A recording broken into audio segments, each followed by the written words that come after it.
আব্দুল খালেক ডাঙৰীয়া মোৰ এগৰাকী ভাল বন্ধু মানুহ বিশ্ববিদ্যালয়ৰ পৰা তেওঁৰ লগত মোৰ সম্পৰ্ক আছে তেওঁ ব্যস্ততাৰ কাৰ্যত কিবা কাৰণত মোক এইবাৰ যোগাযোগ এতিয়ালৈকে কৰা নাই যদিও বা কৰিব পৰা নাই যদিও মই তেখেতক সহায় কৰাটো মোৰ নৈতিক কৰ্তব্য বুলি অনুভৱ কৰিছোঁ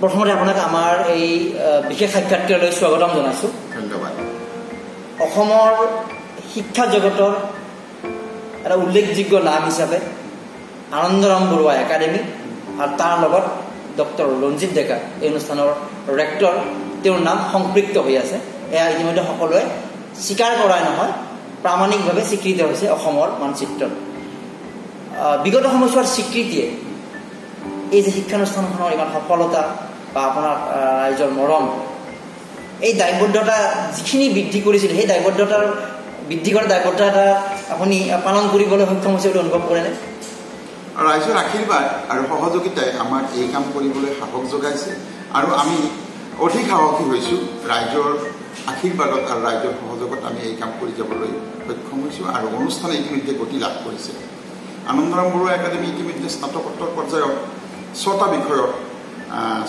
বিশ্ববিদ্যালয়ৰ পৰা অনুমোদন পাইছে ফিজিক্স আমাৰ chemistry botany zoology political science English education এনেধৰণে বিভিন্ন বিষয় আমাৰ অনুষ্ঠানত এতিয়া মাষ্টাৰ ডিগ্ৰী পাঠ্যক্ৰম প্ৰৱৰ্তন হৈছে বিগত সময়ছোৱাৰ এই যিটো সফলতা বা সফলতাৰ আঁত ধৰি এতিয়া দীৰ্ঘ পৰ্যায়লৈ গৈছে কিন্তু এই যে আনন্দৰাম বৰুৱা এটা নাম সংযোগ কৰি এখন বিদ্যালয় যি আপুনি এসময়ত আমাৰ পূৰ্বৰ সাক্ষাৎকাৰতো কৈছে যে মালিগাঁৱত যেতিয়া আপুনি এটা কোচিং চেণ্টাৰ খুলিছে সেই নামটো আছিলে আৰু জয়ন্ত শৰ্মাই নামটো দিছিলে আপুনি কৈছিলে সেই নামটোৰ ন্যায্যতা ৰাখি শিক্ষানুষ্ঠানখনক সামাজিক প্ৰেক্ষাপটত প্ৰভাৱ পেলোৱা বুলি আপুনি ভাবে নে নাভাবে নহয় প্ৰভাৱ পেলাব আমাৰ ছাত্ৰ ছাত্ৰীসকলে অকল যে পঢ়াতে ভালে নে নহয় আমাৰ ছাত্ৰ ছাত্ৰী খেলাত ভাল আমাৰ ছাত্ৰ ছাত্ৰী প্ৰতিযোগিতামূলক পৰীক্ষাত নৰ্থ ইষ্টৰ ভিতৰত প্ৰথম হৈছে অকল ষ্টেণ্ড কৰিছে এনে কথা নহয় আমাৰ IITত আমাৰ ষ্টুডেণ্ট জিলিকি আছে প্ৰতিখন IITত খড়গপুৰে হওক গুৱাহাটী হওক এই IITত ফাৰ্ষ্ট হৈছে দিল্লী আমাৰ বিকাশ দাসে দিল্লী IITত টপাৰ হৈছে তেনেধৰণে মেডিকেলত আমাৰ ছাত্ৰ ছাত্ৰীসকলে টপাৰ হৈ আছে আমাৰ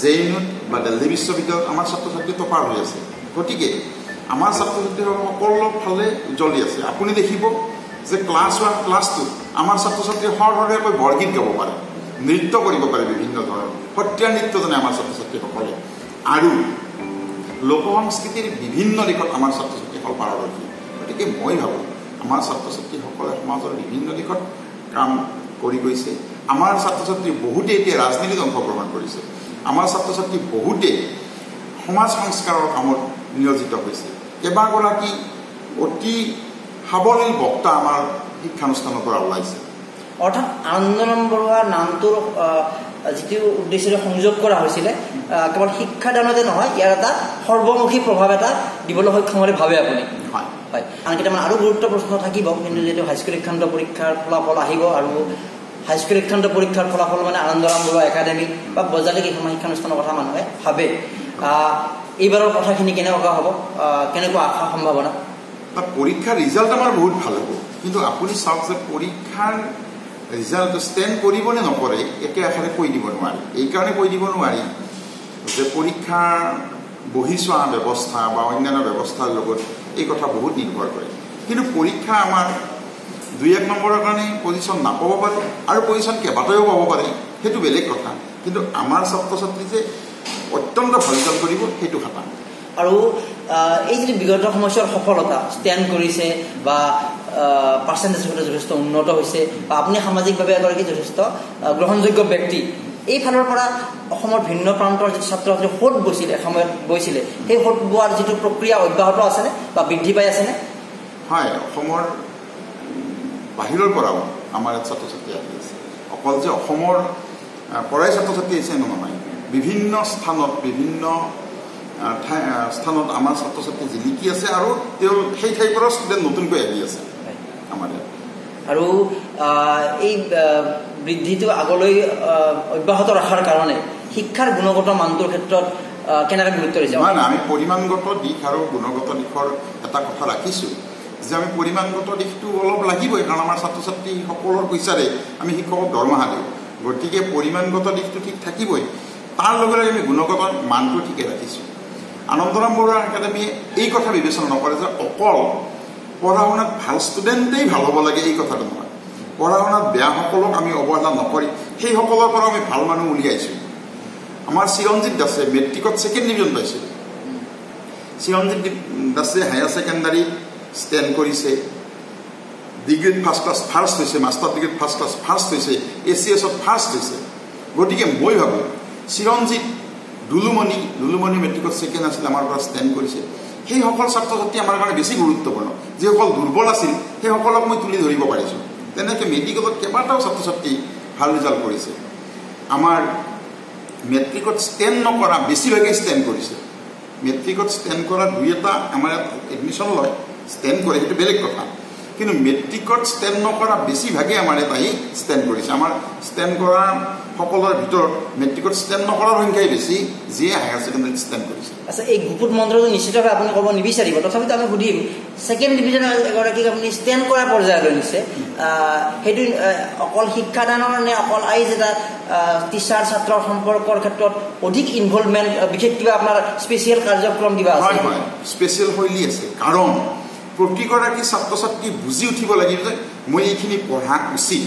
প্ৰতিগৰাকী ছাত্ৰ ছাত্ৰীয়ে পাঠ্যপুথিত থকা বিষয়টো অধিক বহলকৈ পঢ়াবলৈ আমাৰ শিক্ষকসকলক প্ৰশিক্ষণ দিয়া হৈছে। আৰু আনন্দৰামৰ পৰা ওলোৱা সেইকাৰণে কোনো ছাত্ৰৰ ক'তো ৰৈ থাকিব নালাগে, এইকাৰণে যে আমি 100% কনচেপ্ট ক্লিয়াৰ কৰোঁ।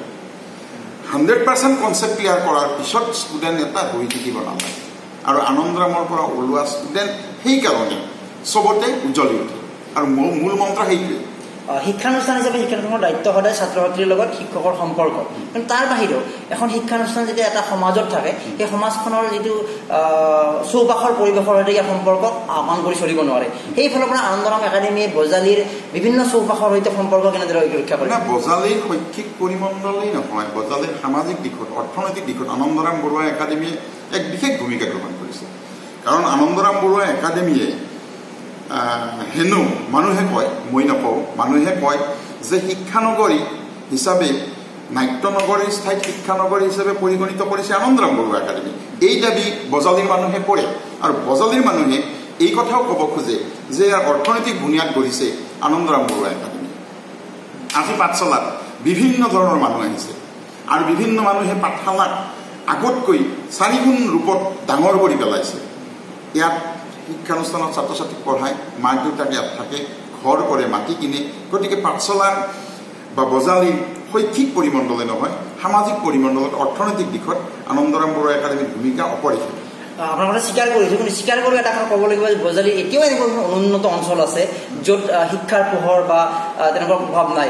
এতিয়া আনন্দৰাম বৰুৱা একাডেমীৰ ৰেক্টৰ হিচাপে আপুনি এইটো দায়িত্ব অনুভৱ নকৰেনে যে ইয়াৰ বিদ্যালয়ৰ ক্লাছৰুমৰ শিক্ষাদানৰ বাহিৰেও কিছুমান শিক্ষক গোটৰ জৰিয়তে সেই অঞ্চলবিলাকত কিছুমান ৱৰ্কশ্বপ পাতি বা কিছুমান পৰিৱেশ সৃষ্টিৰ কাৰণে আপোনাৰ দায়িত্ব, কাৰণ আপুনি এতিয়া এজন ৰেক্টৰে নহয়, আপোনাক এটা একচেপ্টেড পাৰ্চন হিচাপে আপুনি গ্ৰহণ কৰিছে, গতিকে সেই অঞ্চলবিলাকত গৈ মাজে সময়ে কিছুমান ৱৰ্কশ্বপৰ জৰিয়তে শিক্ষাদানৰ ক্ষেত্ৰত তেনেকুৱা এটা দায়িত্বৰ কথা ভাবিব পাৰি নেকি? নাই, এনে আঁচনি আমি ইতিমধ্যে লৈছোঁ, আৰু বিভিন্ন ঠাইত আমি এনেধৰণৰ আঁচনি কৰাৰ বাবে পৰিকল্পনা লৈছোঁ। এই কামটো টান কাম, কিন্তু পৰিকল্পনা আমি কৰিছোঁ। কিন্তু আপোনাক এটা কথা কওঁ যে অতি গৰীব আৰু মানে অনগ্ৰসৰ ঠাইৰ পৰা, অনগ্ৰসৰ ঠাই মানুহজন গৰীব, পঢ়াত অলপ ভাল, তেনেধৰণৰ ছাত্ৰ ছাত্ৰী আমি বিনামূলীয়াকৈ বহুত পঢ়াইছোঁ।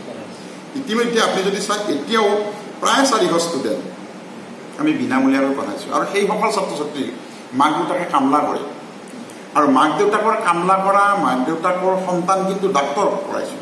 আপুনি যদি ডাক্তৰ ৰূপম দাসৰ কথা জানে, ৰূপম দাসৰ দেউতাক এগৰাকী নাট্যকৰ্মী আছিল, তেওঁৰ এটা টকাও আমাক দিব পৰা নাছিল, কিন্তু ৰূপম দাসে আজি ডাক্তৰ হৈ আহিল। এনেধৰণৰ বিভিন্ন কামি কৰিছোঁ, গতিকে ৰূপম দাস ডাক্তৰ হৈছে। তেনেধৰণৰ কেইবাটাও ষ্টুডেণ্ট আমাৰ সমাজত উজ্জ্বলি উঠিছে।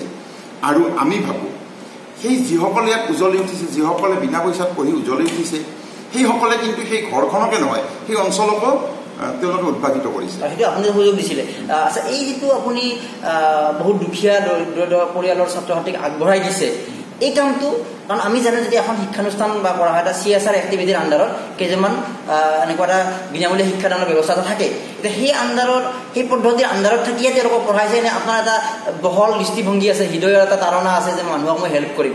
কোনটো কাৰণে এই কামটো কৰিছে? নহয়, আচলতে আনন্দৰাম বৰুৱা একাডেমি যদিও মানে সামাজিক অনুষ্ঠান হয়, ইয়াত কিন্তু 24 ঘণ্টাৰ বেছিভাগ সময় মই পৰিশ্ৰম কৰোঁ আৰু মোৰ নিজৰ পাব লগা পইচাৰ পৰাও মই ছাত্ৰ ছাত্ৰীক পঢ়াওঁ, কিতাপ পাতিও দিওঁ। গতিকে মোৰ এটা মন নাথাকিলে এই কথা সম্ভৱ নহ'লহেঁতেন।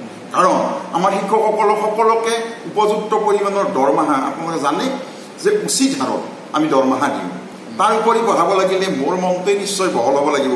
নিজৰ কথা কোৱা হ'লেও মোৰ মনটো বহল নহ'লে মই নিশ্চয় পঢ়াব নোৱাৰিলোহেঁতেন। কাৰণ শিক্ষকসকলৰ সম্পূৰ্ণ প্ৰাপ্য আমি দিবই লাগে আৰু প্ৰাইভেটত ভাল পইচা নিদিলে ভাল ছাৰ্ভিচ নাপালে আমাৰ ৰিজাল্ট নহয়, ৰিজাল্ট নহ'লে ষ্টুডেণ্ট নাই। গতিকে মোৰ মনৰ প্ৰসাৰতা নাথাকিলে, উদাৰতা নাথাকিলে ছাত্ৰ ছাত্ৰীসকলক এনেকৈ পঢ়াব নোৱাৰিলে। সুন্দৰ কথা। আৰু অসমৰ শিক্ষা জগতৰ ভাল খবৰ যে আপুনি শিক্ষক হিচাপে থকা নাই আৰু সামাজিক হিচাপে কৈছে। এতিয়া সকলোৱে জানে যে ছাত্ৰ ছাত্ৰী বা আমাৰ শিক্ষাদানৰ লগত থকা ব্যক্তিসকলে হওক যিয়ে নহওক, আমি ৰাজনীতি বাদ দি আমি চলিব নোৱাৰোঁ। বিগত কেইবা বছৰৰ পৰা আপুনি এটা বিশেষ দলৰ সৈতে জড়িত হৈ আছিলে, কিন্তু ইমান আনুষ্ঠানিক প্ৰকাশ নাছিলে। শেহতীয়াকৈ আপুনি এটা গুৰুত্বপূৰ্ণ পদবীত অধিষ্ঠিত হৈছে, শিক্ষকসকল উপসভাপতি হিচাপে নিযুক্ত হৈছে। শিক্ষা আৰু ৰাজনীতি এই দুটাক যদি আমি সংপৃক্ত কৰি দিওঁ, শিক্ষাত কিবা বিৰূপ প্ৰভাৱ পৰাৰ সম্ভাৱনা আছে নেকি? আচলতে গোটেই বিষয়টো শিক্ষা আৰু ৰাজনীতি একেলগ কৰিলেও মূল উদ্দেশ্যটো কিন্তু ছাত্ৰ ছাত্ৰীসকলক ৰাজনীতি কৰাৰ কাৰণে শিক্ষা দিয়াটো নহয়। আচলতে আমাৰ শাসক গোষ্ঠীয়ে কেনেধৰণে আমাৰ ছাত্ৰ ছাত্ৰীসকলক শোষণ কৰিছে বা আমাৰ শিক্ষকসকল কেনেকৈ শোষিত হৈছে তাৰ পৰা উদ্ধাৰ কৰাটোহে মূল কথা। ৰাজনৈতিক দল হিচাপে তাত তেওঁলোকক ৰাজনীতিৰ লগত জড়িত কৰা বা তেওঁলোকৰ লগত ভোটৰ অংক কৰাটো নুবুজায়। আমাৰ অৰ্থ হ'ল যে শাসক গোষ্ঠীৰ লগত এটা যুদ্ধ দি আমাৰ শিক্ষকসকলে আৰু ছাত্ৰ ছাত্ৰীসকলে যি প্ৰাপ্য পাব লাগে সেই প্ৰাপ্যৰ বাবে যুঁজ কৰাটোহে আমাৰ পক্ষৰ মূল উদ্দেশ্য। অৰ্থাৎ আপুনি ক'ব বিচাৰে যে দেশৰ সম্পৰ্কে এটা ৰাজনৈতিক সচেতনতা বোধ আমাৰ সকলোৰে নাগৰিকৰ মনত যাতে গঢ়ি উঠে, সেই উদ্দেশ্যটো ৰাখি ৰাজনীতিৰ লগত জড়িত থাকিব পাৰে। যিহেতু আপুনি ৰাজনীতিৰ লগত জড়িত হৈছে আনুষ্ঠানিকভাৱে এটা গুৰুত্বপূৰ্ণ পদবীৰ জৰিয়তে, নিশ্চিতভাৱে সাধাৰণ নিৰ্বাচন চলি আছে, 23 মে'ত ৰিজাল্ট ঘোষিত হ'ব। বৰপেটা সমষ্টিৰ অন্তৰ্গত আপোনাৰ এই সমষ্টি, তাত কংগ্ৰেছৰ প্ৰাৰ্থীয়ে প্ৰতিদ্বন্দ্বিতা কৰিছে। আপুনি নিশ্চিতভাৱে অসমবাসী ভাবি আছে বা আমাৰ সকলোৱে আশা কৰি আছে, নিশ্চিতভাৱে আপুনিও সেই প্ৰাৰ্থীগৰাকীৰ হকে অভিযানত অংশগ্ৰহণ কৰিছে।